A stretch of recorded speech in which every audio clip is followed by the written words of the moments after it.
मेरी आज की वीडियो कोई माफ़ी नामा या कोई सफाई शफाई बिल्कुल भी नहीं है। बात ऐसे है कि कुछ अर्सा कबल मैंने मुमताज़ मुफ्ती चैनल के लिए एक वीडियो बनाई थी जो बाबा यह्या खान साहब पर मुश्तमिल थी। वो एक किस्म का तजर्बा था, मेरा ज़ाती तजर्बा था, जिसे मैंने वीडियो की सूरत आप लोगों तक पहुंचाया था। आज बाय चांस मैं वो वीडियो देख रहा था तो मुझे वहाँ पर कुछ कमेंट नज़र आए और वो पढ़कर मुझे बड़ा अफसोस हुआ क्योंकि वो कमेंट कम, फतवे और धमकियाँ ज़्यादा थी। देखें, अगर मैंने बाबा यह्या खान साहब के बारे में कुछ कहा है तो उनसे बात करने के बाद ही कहा है।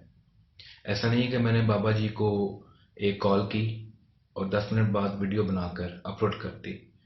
मैंने बाबा जी से मुख्तलिफ औकात में, मुख्तलिफ अरसे में, मतलब 2 से 3 साल के अरसे में मुख्तलिफ दफ़ा कॉल्स पे बात करने के बाद वो वीडियो बनाई।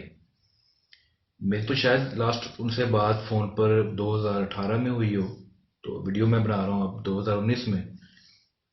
तो मेरी जो वो वीडियो थी उसमें जो भी मैंने बातें की वो सच है। मतलब जो मेरी बाबा जी से गुफ्तगू हुई, खुदा ना खास्ता मैं ये नहीं कह रहा कि बाबा जी झूठे हैं, या अगर आप कह रहे हैं मैं झूठा हूँ तो ना मैं झूठा हूँ ना वो झूठे हैं। बाबा जी के साथ जो मेरी गुफ्तगू हुई थी उस पर मैंने वो वीडियो बनाई थी। एक शख्स ने कमेंट किया हुआ था कि जी जनाब, बाबा जी ने आज तक संग मील पब्लिशर से कभी किताबों की कीमत नहीं मांगी। तो अच्छी बात है यार, बहुत अच्छी बात है माशाल्लाह। मैंने ये नहीं कहा कि बाबा जी किताबों के पैसे के मामले में बहुत लालची हैं, खुदा ना खास्ता। मैंने सिर्फ ये कहा था कि बाबा जी ने मुझसे कहा कि तुमने मेरी किताब ऑनलाइन लेकर क्यों पढ़ी, और मैं तो लिखता इसलिए हूं कि लोग किताबें खरीदें, तुम ऑनलाइन लेके पढ़ रहे हो। अच्छा, तो इसमें मैंने अपनी तरफ से कोई बात नहीं की, जो उन्होंने मुझसे कहा मैंने वो बता दिया। दूसरी बात ये कि एक बंदे ने कमेंट किया हुआ था कि तुम बाबा जी इसको पढ़ पढ़ के देखो तो फिर उन पर वीडियो बनाना। अल्हम्दुलिल्लाह अल्हम्दुलिल्लाह अल्हम्दुलिल्लाह, मैंने बाबा जी की सारी किताबें पढ़ रखी हैं, शायद आपसे भी ज्यादा पढ़ी हो।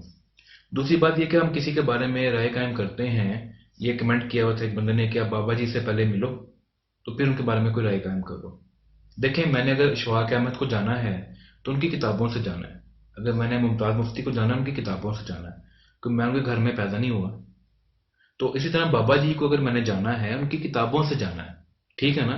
तो ये नहीं कि मैं बाबा जी के साथ रहूंगा तो फिर जानूंगा। यार, एक बंदा किताबें लिख रहा है, उसमें जिन्नात की बातें कर रहा है, उसमें रूहानियत की बातें कर रहा है, तो आप उसको सच तब मानेंगे जब आपको वहां पे उसके पास जिन भागते फिरते भी नजर आएंगे और रूहानियत नजर भी आएगी। ठीक है? अब एक बंदे ने कमेंट किया हुआ था कि जनाब, अब जरूरी तो नहीं कि बाबा जी आपसे फोन पर बैठ कर जिन्नों के बारे में बातें करें। तो यार, क्यों नहीं कर सकते? अगर बाबा जी ने अपनी किताबें जिन्नात के वाकयात से भरी हुई हैं तो उनको मुझ पे मेरे साथ फोन पे ये बातें करने से मतलब कोई ऑब्जेक्शन नहीं होनी चाहिए। और रही बात कि यार मैंने बाबा जी को पढ़ा नहीं है या उन पे ये गलत किस्म की वीडियो बना दी है, बिल्कुल भी नहीं, बिल्कुल भी नहीं, बिल्कुल भी नहीं। अगर आपको उनमें रूहानियत नजर आई है तो बहुत अच्छी बात है यार, मुझे नहीं नजर आई। मुझे जो नजर आया मैंने उस पर वीडियो बना दी। अल्लाह करे कि जैसे वो आपको नजर आए हैं वैसे मुझे भी नजर आए। मैं तो उनका अभी भी डाई हार्ट फैन हूँ। मतलब मैं उनके लिखा हुआ जो है, मैंने आज तक ऐसा लिखा हुआ किसी का भी नहीं पढ़ा। और शायद उनका लिखा हुआ देखकर मुझे अपने लिखने में काफी जो है मदद मिली हो। और दूसरी बात यह कि मैंने आज तक जितनी भी वीडियोस बनाई हैं और जितना भी लिखा है किसी के बारे में या कोई वाक्य लिखा है, तो कोशिश होती है कि वो सच ही हो। कुछ चंद एक अल्फाज को आगे पीछे करने के अलावा उसमें किसी किस्म की कोई मेरी मिलावट नहीं होती। अल्फाज भी ये नहीं है कि उसने कुछ कहा तो मैंने कुछ लिख दिया। उसी लफ्ज को किसी अच्छे तरीके से, बेहतर तरीके से बयान करने की कोशिश की होगी मैंने, अपने तरफ से कुछ नहीं डाला होगा। तो बाकी अगर आप लोगों को मेरी वीडियो से किसी किस्म का कोई गुस्सा लगा है, मेरी वीडियो से आप लोगों को ये लगा है कि यार इसने बाबा जी की तौहीन की है, तौहीन मैंने बिल्कुल नहीं की। जैसा बाबा जी को मैंने देखा वैसा मैंने वीडियो में बता दिया। ठीक है? बाकी रही बात कि बाबा जी में रूहानियत के बारे में और ये फलां फलां फलां, मेरा वो चक्कर ही कोई नहीं है। मैंने बाबा जी में रूहानियत ना ढूंढी है, जब ढूंढूंगा तो इंशाल्लाह मुझे भी मिल जाएगी, क्योंकि बकौल आपके वो रूहानियत से भरे हुए हैं, उस्ताद हैं। एज ए राइटर मैं उनका बहुत बड़ा फैन हूँ। नो डाउट उनकी किताबें बहुत अच्छी हैं। और रही बात किताबें लेकर पढ़ने की, एक बंदे ने कमेंट किया होता है कि तुम उनकी किताब लेकर पढ़ो तो फिर तुम्हें पता चलेगा कि बाबा जी हैं क्या। तो यार, किताब लेके पढ़ने में मतलब खरीद के पढ़ने में और वैसे पढ़ने में क्या फर्क है? मेरे पास जो पैसे होते हैं ना کتابیں خریدنے کے، مطلب میں کوئی اگر 1,000 1,500 2,000 جمع کرتا ہوں تو یہ میں کوئی بڑائی بیان نہیں کر رہا اپنی. میری کوشش ہوتی ہے کہ ان پیسوں سے میں قرآن پاک خریدوں، قرآن پاک خرید کر مدرسے میں دے دوں. اس کے بعد میری جیب خالی ہو جاتی ہے.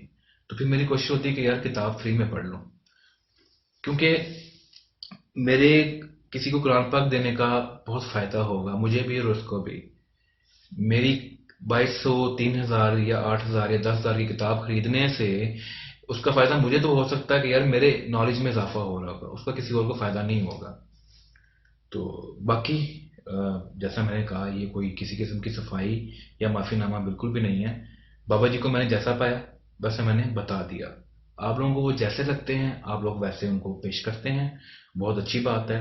دعا کیجیے گا کہ مجھے بھی بابا جی ویسے ہی نظر آئیں، تو انشاءاللہ میں بہت زیادہ ویڈیوز ان کے بارے میں بناؤں گا، ان کی روحانیت کے بارے میں، ان کے مقام کے بارے میں. باقی وہ بہت بڑے انسان ہیں، بہت اچھے انسان ہیں.